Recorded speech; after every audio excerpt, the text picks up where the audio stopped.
నమస్తే, నేను మీ కాకనూరి. మీకు డబ్బు కావాలా? శుక్రవారం నాడు ఆముదం, నెయ్యి, నువ్వుల నూనె ఈ మూడు కలిపిన మిశ్రమంతో మట్టి ప్రమిదలో దీపాన్ని వెలిగించి కుబేర మంత్రాన్ని జపం చేయండి. డబ్బుల మూటలు మీ ఇంట్లో వచ్చి పడతాయి. మీకు డబ్బు కావాలా? రుద్రాక్ష ధరించండి, ఉంగరం ధరించండి, బొట్టు పెట్టుకోండి, పూజలు చేయండి, ఉపవాసాలు ఉండండి.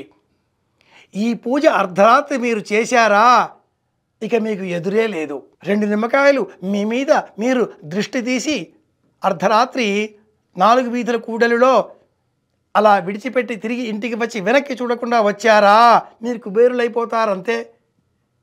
ఇలా చెప్పే మాటలు ఈనాటి కాలంలో యూట్యూబుల్లో విజయ విహారం చేస్తున్నాయి. లక్షల కోట్ల మంది ఇలాంటి వాటిని పాటించే ప్రయత్నాలు చేసి ఉన్న డబ్బు పోగొట్టుకుంటున్నారు. ఇవేవి శాస్త్ర ప్రమాణాలకు అందేవి కావు. ఇవన్నీ తప్పుడు ప్రచారాలు. స్వార్థం కోసం అనేకులు వారి రూపురేఖలతో భయభ్రాంతులు కలిగించే విధంగా దుస్తులు, మెడలో రుద్రాక్ష మాలికలు, బొట్లు, మిరపకాయల హోమాలు, 1 2 ఇవి చేస్తే అయిపోతాయి అంటూ భయపెట్టి, చేయకపోతే మీ పని అయిపోయింది అంటూ ఊదరగొట్టి, ఒకవేళ మీ సంకల్పం అయ్యిందా, చూసారా నేను చెప్పా కాబట్టి అయ్యింది, కాలేదా మీ కర్మ అలా ఉంది కాబట్టి కాలేదు, మళ్ళీ ఇంకోటి చేయండి, ఇలా చెబుతూ ప్రజలను భయభ్రాంతులకు గురి చేస్తున్నారు. ఎందుకు ఇలాంటి పరిస్థితి వస్తుంది అంటే మనలో ఉన్న అత్యాశ, షార్ట్ కట్ మెథడ్ పైన అభిమానం. చేసిన కర్మ మనం అనుభవించాలి. ఆ చేసే కర్మ శుభకరమైనది, లోకానికి మేలు కలిగించేది, లాభం అవుతుంది. పరిహారాలు ఎప్పుడూ కూడా మొక్కలు పెంచండి, దానం చెయ్యండి, ఉపవాస వ్రతం పాటించండి, జపం చేసుకోండి, మనోబలం పెంచుకోండి, వ్యక్తిత్వ వికాసాన్ని పెంచుకోండి, మనోధైర్యాన్ని పెంచుకోండి. ఇలా ఉండాలి. కానీ ఎవరో ఏదో చెప్పినట్టుగా బ్లాక్ మ్యాజిక్ చేస్తే అయిపోతాయి అనడం దోషం.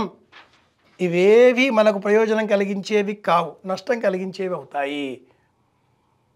తెలిసి చేసినా తెలియక చేసినా తప్పే అవుతుంది. కనుక ఇవేవి చక్కని పరిష్కార మార్గాలు కావు.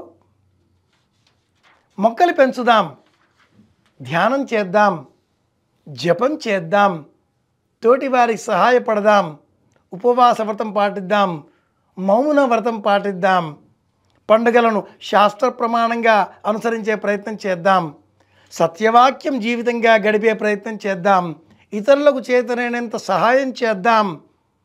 కొద్దో గొప్పో మన శక్తి మించినంత మేరకు, శక్తి మించనంత మేరకు అప్పులు చేయకుండా ఉన్నంతలోనే ఏదో ఒక రత్నం ధరించే ప్రయత్నం చేస్తే మేలు కలుగుతుందా? అందుబాటులో ఉందా? సవ్యమైనదేనా? నాణ్యమైనదేనా? ఇవేవి మనసులో ఆనందం కలిగించనప్పుడు జపం చేసే ప్రయత్నం చేద్దాం. అంతేకాని విజయానికి షార్ట్ కట్ మెథడ్స్ ఉండవు, గుర్తుపెట్టుకుందాం. భగవంతుణ్ణి భయపెట్టే పూజలు చేయడం మానేద్దాం. భగవంతుణ్ణి మనసులో నిలుపుకునే ప్రయత్నం చేద్దాం. అందరి క్షేమం కోరుకుందాం. మీ కాకునూరి.